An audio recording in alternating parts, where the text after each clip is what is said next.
If you were kidnapped and forced to play brutal death games every night, what would you do? I'm here to break down the mistakes made, what you should do, and how to beat the death games in Alice in Borderland. This kid is about to realize that danger is around every corner. This spiky-haired student Arisu wakes up on an empty beach with two other friends. They find themselves inside an overgrown city where there are no signs of human life. Searching a convenience store, the reality begins to sink in that they're in some sort of dream, or so they think. Arisu tells the others that they've now got the freedom to do whatever they want, but all this freedom will come at a deadly price. Later that night, the smoker Karubi begins to worry that this dream isn't going to end. He urges the others to start taking the situation seriously and stop the underage drinking. There's no dream. They're far away from home and they need to get back. That's when he hears something in the distance and realizes that they aren't the only ones in this empty city. Okay, if being in an abandoned city sounds like a good idea, it might not seem so fun when we realize there's no internet. Now, there's not much we can do about waking up kidnapped. We have no idea where the hell we are, and there's a good chance that the other people are going to try and hunt us down. If other Japanese death games in general are anything to go by, however, we first noticed that right before we suddenly appeared here, there was a blast emitted from those fireworks that seemingly blinded us for a period of time. However, we can clearly see now and seemingly have no retinal damage, which means that the blast we saw was clearly not some type of explosive ordnance, since the blast from a 1 megaton explosion would be bright enough to blind anyone who looks at it within a 53-mile radius. Because these kids were clearly within that radius, it's safe to say that what they saw was clearly something else entirely. And also, we have no burns and are not suffering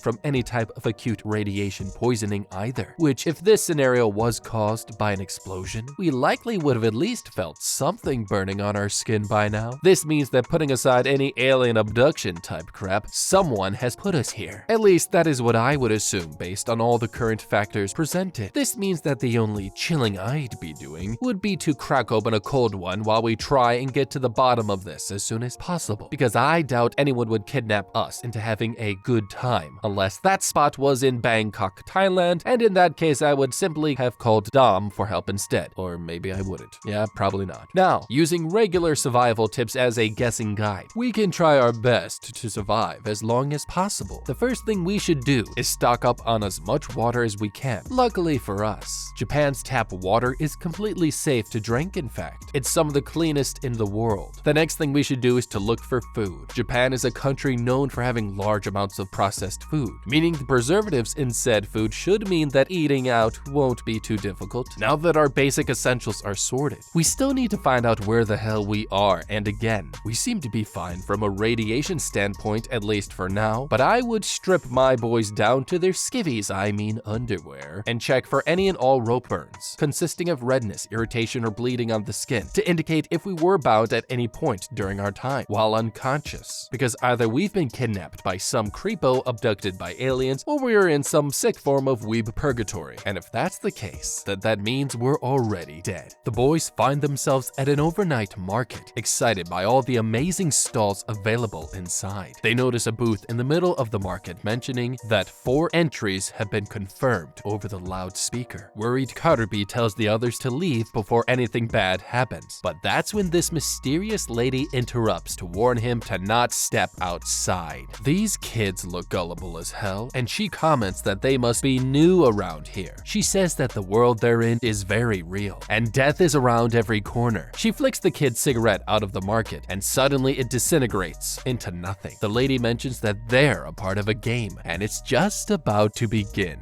The booth announces that the game's difficulty is set to 3 of clubs, and tells each person to draw 1 fortune slip. If everyone draws a fortune slip, they beat the game. They win. Not drawing a slip, though, means that you fail before it even starts. The students demand that the lady reveals everything she knows. She introduces herself as Shibuki and tells them that the 3 of clubs means that the game is less dangerous. The lady mentions that they need to be aware of every small detail if they want to stay alive. Confused, Arisu questions her about the rules and where the hell they even are. The lady gets angry and tells him to figure it out himself. They arrive at the booth and the smoker decides to go first. He's given a a slip that states, "You are the general. The person you're waiting for is south of here." The next person to pick is Chota. He's given a mathematical equation in order to write the answer down on this slip. At the same time, Karabi questions the lady, asking her why she's participating in another game. She tells them that they're all in the same position and doesn't know what will happen after the game is over. But that's when Chota answers the mathematical equation wrong. The booth then announces that a wrong answer will result in being shot dead. Suddenly, flaming arrows attack the kid and almost kill him. Shibuki tells them she'll go next, and Arisu freaks his shit out at her. That's when she mentions that there's a time limit. If all the lamps turn off, they'll lose the game. Okay, this is some serious business. What we thought was a little fun game to keep us occupied is actually going to result in our deaths if we don't do something now. Looking at our options, it doesn't seem like running is a good idea. There's some sort of laser beam wall covering our every direction, and this is going to limit our escape opportunities. Now we know, if we get the mathematical equations wrong, there's going to be flaming arrows ready to burn us alive and shred us to pieces all at the same time. Great. Since there's no friends in this game, we should look to our buddies and use this girl to our advantage. We don't know her, and bringing more people along in our group means that supplies will run out even faster. However, what we can do is use her body as a sort of meat shield. She doesn't look that small of a lady, and I'm pretty sure Johnny Depp would agree, and that means she's perfect for us to use her as a shield from the arrows if we have to, of course. Now, we might not know how to beat the game specifically, but what we do know is that the game will end once the lamps burn out. The game never specifies whether or not we can reignite them, so let's assume that we might be able to wait out the game until they run out of flaming arrows. The lady did tell us to pay attention to every small detail, so this is probably our best chance of success. Shibuki picks her slip and is given another problem. The lady tells the booth her answer is 30, but she's completely wrong. Suddenly, hundreds of flaming arrows are sent in their direction. Arisu becomes frozen with fear, staring at a sea of death coming his way. His buddy runs over and kicks him in the back, telling him to grow some balls and run. He then suddenly decides that he wants to live and run safely to cover, but the group then notices that Chota is still out in the open. He then gets struck in the calf by an arrow, and Arisu goes to help, but he notices the cursed slip drop right next to him. Chota's leg catches on fire, and he screams out in pain. The smoker rushes over with a pool of water and throws it onto his screaming friend. Arisu praises his buddy for being a hero and gets the courage to pick out the fourth and final slip. He draws the greatest curse, and the others realize that they're done for. Arisu begins to think hard, looking back at all the recent events for any clues, and suddenly he blurts out the answer as 6.9 billion. The booth shows a number of 6.93 billion and tells him that the answer is wrong, but Arisu has a plan. He turns around and tells everyone that the question is impossible to answer to begin with. Something is clearly wrong. The rules state that they must answer the questions, but never mention that it would win them the game. All they need to do is to avoid the arrows, as clearly stated on every single slip they've been given so far. Seeing the arrows coming, they grab cover and run as fast as possible. The group finds a well, and Karibi opens it to find nothing but dirt. That's when he spots a tile-like material in the dirt and digs through to find a wheel. They head underneath, and the game congratulates them for winning the 3 of clubs. Arisu is given a visa, showing him how many days he can stay in the desolate city, known as Borderland. Shibuki tells them that rumor states there are a lot more people here than they realize. At night, they all appear in games, and your visa is extended if you win. Later, Chota spots a crazy man hiding in this school. The man blocks the door and mentions that all his friends were killed in the most horrifying ways possible. Suddenly, green beams hit the city, and Arisu begins to realize the punishment for their visas expiring. The next day, the group shares breakfast and enjoys a little bit of peace and quiet. That's when Karabi interrupts, urging them to play another game tonight. He tells them Chota will be sitting out since he's injured, but the others need to sharpen their survival skills to make it out alive. Chota then says that since he's not playing, his visas won't be expired. Shibuki volunteers to stay back with him, and they agree to play another game game when he's recovered. The two enter the location for the second game and see scary-looking participants waiting around. A voice announces that the game has started and a bloodthirsty killer is somewhere in the building. They're told the game that they're playing is tag, and this complex is the playground. The difficulty is revealed to be 5 of spades, and this well-dressed man informs the boys that spade-based games require physical effort. The loudspeaker informs everyone that the game will last 30 minutes, and whoever is the killer will start hunting in 5 minutes. The complex has one room that isn't locked, and that's the home base of the killer. If a player can reach the home base within the time limit, they'll beat the game.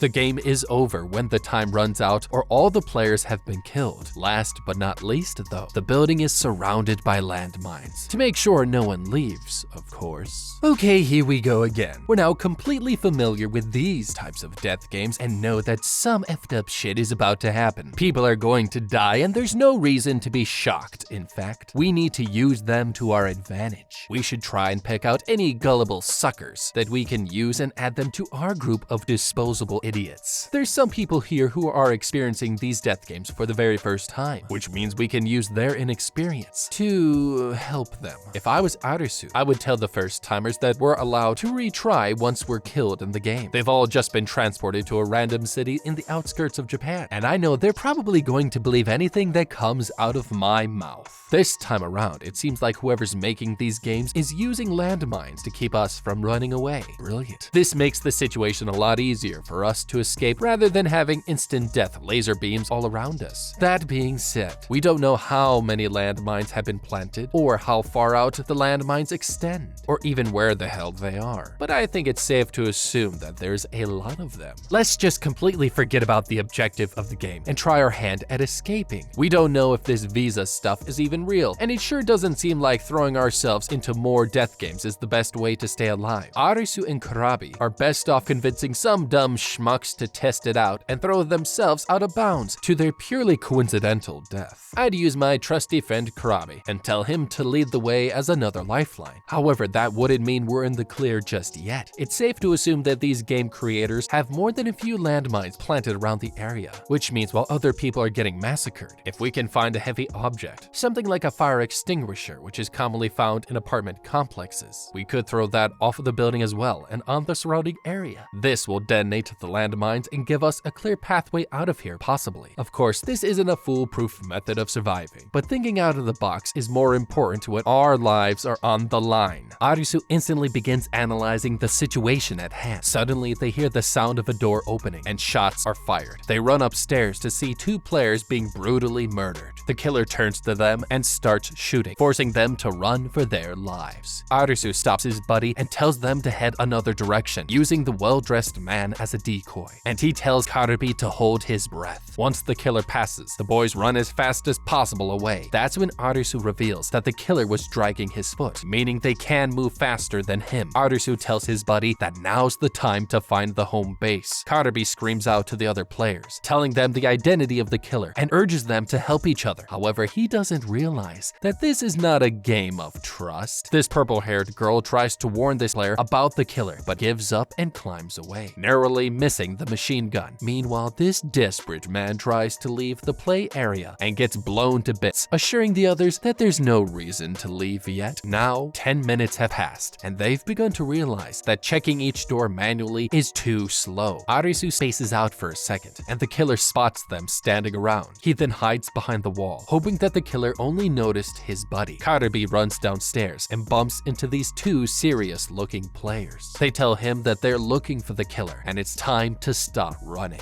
Karabi grabs the killer's attention, distracting him while the others spray their fire extinguishers. That's when they signal to the bald man, and he opens the elevator door to choke him out from behind. But suddenly, the bald man is shot dead, and the killer reveals another gun. He then shoots the other man, who says before he dies, he should have known there was another gun, and the killer heads straight for Karabi. Arisu spots him running away and calls out for his buddy, putting himself in danger. Noticing the killer coming his way, he realizes that the man isn't after him. He's only protecting the home base. The game of tag is a cover-up to throw them off of the real target. With only 1 minute left, Arisu knows that the killer must be guarding the base. That's when he sees Karabi coming around the corner and a plan is put into action. Arisu grabs the killer's attention while Karabi sneaks up from behind. He grabs grabs and throws the man, allowing Arisu to get inside. But suddenly the horse-faced killer reappears and is about to kill him, but this athletic girl manages to knock him down, and they both press the buttons and the man explodes, meaning they've just won the second game. Later, Karubi spots this long-haired man looking around the dead bodies. The man explains he knows more about this game than, well, most, and tells Karubi to find a working radio if he wants information. The next day, he finds a taxi radio ordering everyone to find a nearby beach. The group arrives at the next location to find a sign for the third game. They put on these headsets and walk inside, looking around to see a massive indoor nature zone. The doors lock and a loudspeaker announces that it's game time. The difficulty is revealed as 7 of Hearts, their hardest game yet. This time they'll be playing hide and seek. One person will be the wolf and the rest will be sheep. The players must hide from the wolf's sight. If they're caught, the wolf and the sheep will switch places. The sheep then has 3 seconds to disappear. Shocked, the group realizes that one of them has to die. That's when the loudspeaker announces that the wolf is the only winner. Once the game is over, the choker around the sheep's neck will explode. The game announces the player's roles, with Chota being the wolf. Okay, this is totally messed up, but survival of the fittest is how it goes. Now we know the biggest mistake is by entering another death game. However, if I'm Arisu, I'm pulling at all the emotional heartstrings of my buddy Chota to make him look at me, even if it resorts to me giving him a good hard slap. If that doesn't work, then I'm taking my buddy's head and forcibly making him look at me. If his eyes are shut, I'm going to use my thumbs and pry his lids open. Once that's sorted out, I'm running away as far as I can to avoid looking at my friends and reverting back to a sheep. Survival of the fittest is the name of the game, folks. And while these boys have probably been my friends for a long time, I can always make more friends once I'm out of here. Now playing a game of hide and seek in a massively huge park forest shouldn't be that hard of a place to hide in. There seems to be a wide variety of creeks, streams, bushes that we can use to hide in. Luckily for us, the time limit for the game is only 10 minutes long. That's not exactly a lot of time for the others to find us. This game isn't really that hard. All you have to do is suppress your emotions and act like a psychopath, and imagine as if you've lived through a lifetime of trauma knowing that you've just killed your best friends. Since this indoor forest is home to a number of tall, sturdy trees, we could also try our best to climb up one of them and hold on to it for the remainder of the game. As long as the tree is big enough and tall enough, and the foliage in the tree is thick enough, we could even take a nap on one of the branches, just like in the Jungle Book, while everyone else dies. And that way no one is going to be able to catch me and change my wolf status. Chota is injured, Karubi is too dang heavy, and Shibuki's tight clothes are going to restrict her from any kind of climbing in general. Shocked, Arisu tries thinking of a way out, but can't come up with anything. As the wolf, Shibuki here makes the biggest mistake. She runs off and Karubi freaks out. He pins her down to the ground and threatens to kill her for betraying them. Shibuki manages to throw him off while he's distracted, and she looks up to Chota on accident. The new wolf then runs off while Arisu runs after him. Chota accidentally looks at him, changing the wolf one more time. He decides to take the opportunity and tells Chota that they're no longer friends. With only 5 minutes left on the clock, Arisu hides in the bushes to avoid the others. That's when Chota contacts on the headsets to make a dirtbag confession. He tells them that he hooked up with Shibuki while they were gone. Shocked, Arisu screams out and realizes that the game is tearing them apart. He walks to the front of the park and tells them to come out if they want to be the wolf and survive. Arisu desperately tries looking for them, but all the sheep agree to let him survive. They bid him farewell as the chokers explode on their necks, leaving him as the sole survivor. The park then bursts into flames, and Arisu is left all alone. He explodes in a rage and promises to kill anyone responsible for these games. Then the pink-haired girl from earlier gives Arisu her hand and tells him to come along if he wants to live. And if you don't want to lose all your friends like Arisu, don't forget to like, comment, subscribe, and check out the How to Be playlist down below.